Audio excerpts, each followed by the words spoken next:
함께 하나님의 말씀을 보겠습니다. 역대하 29장 20절에서 36절 말씀입니다.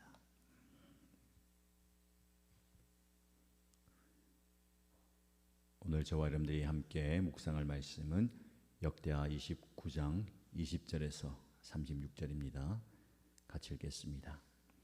히스기야 왕은 다음 날 아침에 일찍 일어나서 도성에 있는 대신들을 불러 모아 주님의 성전으로 올라갔다. 왕가의 죄와 유다 백성의 죄를 속죄 받으려고 그는 황소 7마리와 숫양 7마리와 어린 양 7마리와 숫염소 7마리를 끌어다가 속죄 제물로 삼고 아론의 혈통을 이어받은 제사장들에게 명령하여 주님의 단에 드리게 하였다. 사람들이 먼저 황소를 잡으니 제사장들이 그 피를 받아 제단에 뿌리고 다음에는 숫양을 잡아 그 피를 제단에 뿌리고 다음에 어린 양을 잡아 그 피를 제단에 뿌렸다.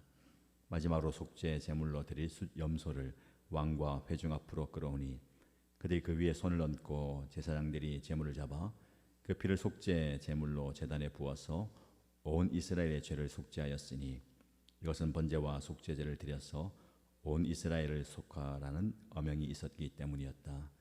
왕은 주님께서 다윗 왕에게 지시한 대로 레위 사람들을 시켜서 주님의 성전에서 심벌지와 검은고와 수금을 연주하게 하였다. 이것은 주님께서 다윗 왕의 선견자 갓과 나란 예언자를 시켜서 다윗 왕에게 명령하신 것이었다. 그리하여 레위 사람들은 다윗이 만든 악기를 잡고 제사장들은 나팔을 잡았다. 히스기야가 번제를 제단에 드리라고 명령하니 번제가 시작되는 것과 함께 주님께 드리는 찬양과 나팔 소리와 이스라엘의 다윗 왕이 만든 악기 연주 소리가 울려 퍼졌다. 온 회중이 함께 예배를 드렸다. 번제를 다 드리기까지 노래하는 사람들은 노래를 부르고 나팔 부는 사람들은 나팔을 불었다. 제사를 마친 다음에 왕과 온 회중이 다 엎드려 경배하였다. 그렇게 하고 난 다음에 히스기야 왕과 대신들이 레위 사람들을 시켜서 다윗과 아삽 선견자가 지은 시로 주님을 찬송하게 하니 그들은 즐거운 마음으로 찬송하고 몸을 굽혀 경배하였다. 히스기야가 나서서 이제 제사장들이 몸을 깨끗하게 하여서 주님께 거룩하게 구별되었습니다. 그러므로 백성들은 가까이 나와 제물과 감사 제물을 주님의 성전으로 가지고 오십시오 하고 선포하니 드디어 회중이 제물과 감사 제물을 가져왔다. 더는 그들의 마음에 내키는 대로 번제물을 가져오기도 하였다. 회중이 가져온 번제물의 수는 수소가 70마리, 숫양이 100마리, 어린 양이 200마리였다. 이것은 다 주님께 번제물로 드리는 것이었다. 번제물과는 달리 구별하여 드린 제물은 소가 600마리, 양이 3000마리였다.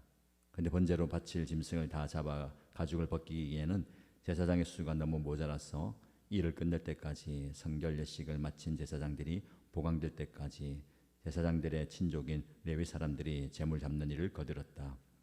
사실 자신들의 성결을 지키는 일에는 제사장들보다 레위 사람들이 더욱 성실하였다.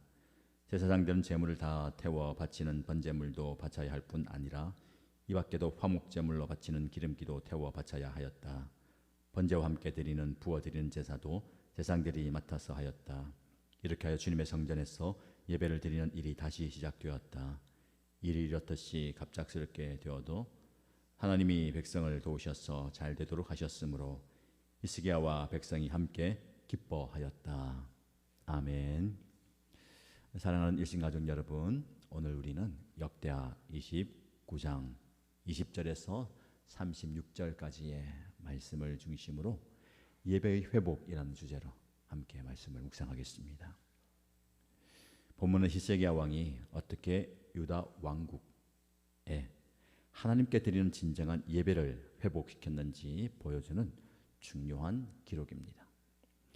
여러분 혹시 예배가 형식적이고 의미 없게 느껴진 적이 있으십니까?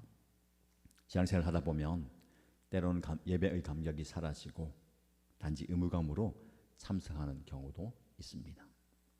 하나님은 우리에게 진정한 예배의 회복을 원하십니다.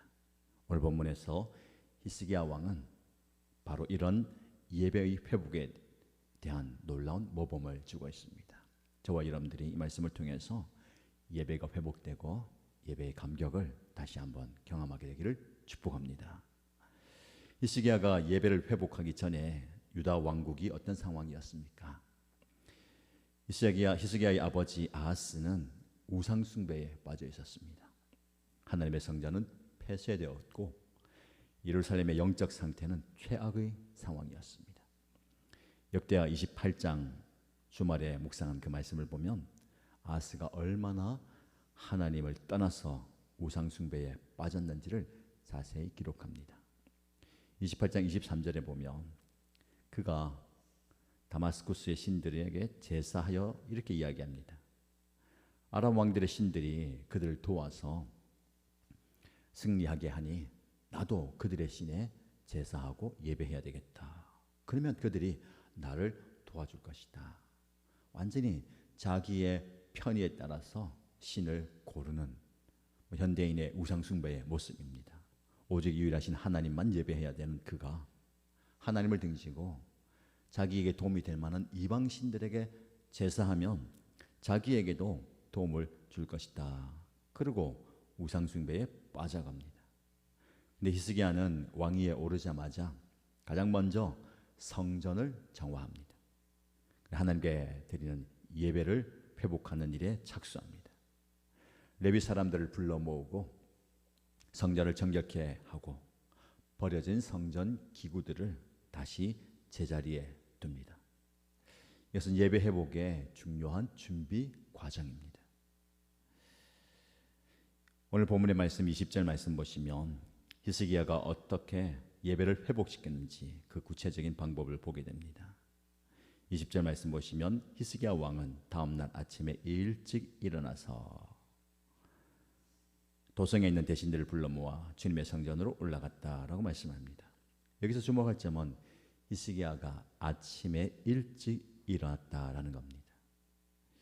예배 회복은 미룰 수 없는 긴급한 과제였습니다. 그래서 아침 일찍 시급하게 긴급하게 시작합니다. 오늘날 우리의 신앙생활에서도 이런 긴급함이 필요합니다. 지도자들을 불러 모읍니다. 그리고 숫송아지와 숫양과 어린 양과 숫염소를 잡아서 속죄 제물로 바치는 걸 보게 됩니다. 그런데 중요한 것은 온 이스라엘 위하여 죄를 속죄하였다라고 말씀합니다. 예배 회복은 개인의 회복으로 끝나는 것이 아니고 공동체 전체의 예배 회복이 된다라는 겁니다. 그리고 음악과 찬양을 통해서 예배를 회복합니다. 예배의 역사적 연소성을 보게 됩니다. 다윗이 하나님을 찬양했던 대로 제사했던 대로 그 전통과 방식을 따라서 제사를 드리죠. 그리고 전 회중이 함께 참여하는 예배였습니다.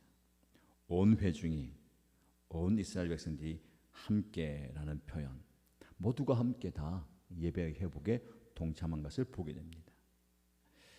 29장 31절 이하에 보면 이런 예배 회복의 결과가 어떤지 나오죠. 31절 말씀 보시면 히스기야가 나서서 이제 제사장들이 몸을 깨끗하게 하여서 주님께 거룩하게 구별되었습니다. 그러므로 백성들은 가까이 나와 제물과 감사 제물을 주님의 성전으로 가지고 오십시오 라고 선포합니다. 드디어 회중이 제물과 감사 제물을 가지고 옵니다. 자원에서 번제물도 가져오죠. 여러분, 예배가 회복되자 백성들이 자발적으로 제물을 가져오기 시작합니다.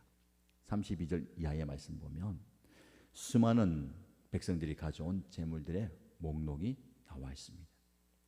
그들의 예배를 향한 열정과 열심, 헌신을 보여줍니다. 36절 마지막 말씀이 가장 중요한 결과인데요. 일이 이렇듯이 갑작스럽게 되었어도 하나님이 백성을 도우셔서 잘 되도록 하셨으므로 히스기야와 백성들이 함께 기뻐하였다. 이 말씀이 중요합니다. 이 말씀을 통해 우리는 두 가지 중요한 진리를 발견하게 되는데 이 일이 이렇게 갑작스럽게 되었다라는 겁니다. 예상하지 못하게 갑작스럽게. 여러분, 예배의 회복은 때로는 우리의 예상을 뛰어넘는 하나님의 은혜로 이루어집니다.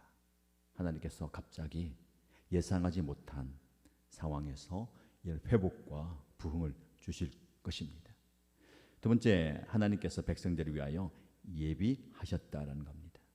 예배의 회복이 우리의 노력, 인간의 열심이 아니라 궁극적으로 하나님의 주권적인 역사이다라는 겁니다. 하나님이 준비하셨고 개방하셨고 되게 하셨다라는 겁니다. 그 결과 히스기야와 백성들이 함께 기뻐합니다. 단순한 마음의 기쁨이 아니라 영적 기쁨이 충만합니다. 우리의 예배가 이런 예배가 되길 축복합니다.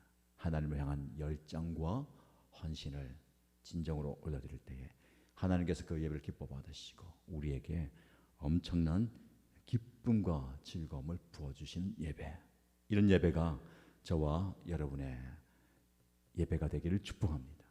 자, 말씀을 정리하겠습니다. 오늘 말씀을 통해서 예배 회복의 원리를 한번 상기시켜 보겠습니다. 예배의 회복은 정결함에서 시작됩니다. 히스기야가 가장 먼저 성전을 정결하게 했듯이 먼저 우리의 마음의 성전을 정결하게 해야 합니다. 두 번째, 예배 회복은 속죄와 용서를 통해서 이루어집니다. 온 이스라엘 위한 속죄 제물을 하나님께 바치고 속죄제를 드렸죠. 예수 그리스도의 십자가 대속의 은혜가 없이는 진정한 예배가 불가능합니다. 그 대속의 은혜가, 그 보혈의 공로와 은총이 우리 안에 더딥혀질 때에 예배 회복이 일어나는 것입니다. 예배 회복은 전통과 역사를 존중합니다. 다윗의 예배 방식을 따랐듯이 우리도 신앙의 역사적 뿌리를 두고 소중히 여겨야 되겠죠. 예배 회복은 공동체 전체의 참여를 요구합니다. 온 회중이, 온 이스라엘이 모두가 예배한 것처럼 우리 모든 이신가족들이 함께 예배하는 것 중요합니다. 마지막으로 예배의 회복의 결과는 영적 기쁨과 만족입니다. 하나님이 그 예배를 기뻐 받아주시는 것처럼 우리로 예배를 통해서 우리 안에 기쁨과 즐거움이 충만해지는 겁니다. 그러나 가장 중요한 것은 예배의 회복이 하나님께서 예비하신 일이다라는 겁니다. 우리의 노력만으로는 불가능합니다. 우리는 최선을 다하지만 하나님께서 역사하실 때에 가능하다라는 겁니다. 오늘 말씀을 통해서 저와 여러분, 우리 모두가 히스기야처럼 예배의 회복, 그 회복을 통한 감격을 경험하기를 축복합니다. 형식적이고 의무적인 예배가 아니라 우리의 마음과 영혼을 다해서, 전심을 다해서 예배할 때에 이 예배를 통해서 하나님의 임재를 경험하고 하나님의 영광을 경험하고 하나님이 주시는 기쁨과 즐거움을 경험하게 될 것입니다. 오늘 하루 공식적인 예배뿐만 아니라 여러분 삶에서 이 예배의 모습이 회복되고 예배의 감격이 회복되는 은혜가 있기를 주님의 이름으로 축복합니다.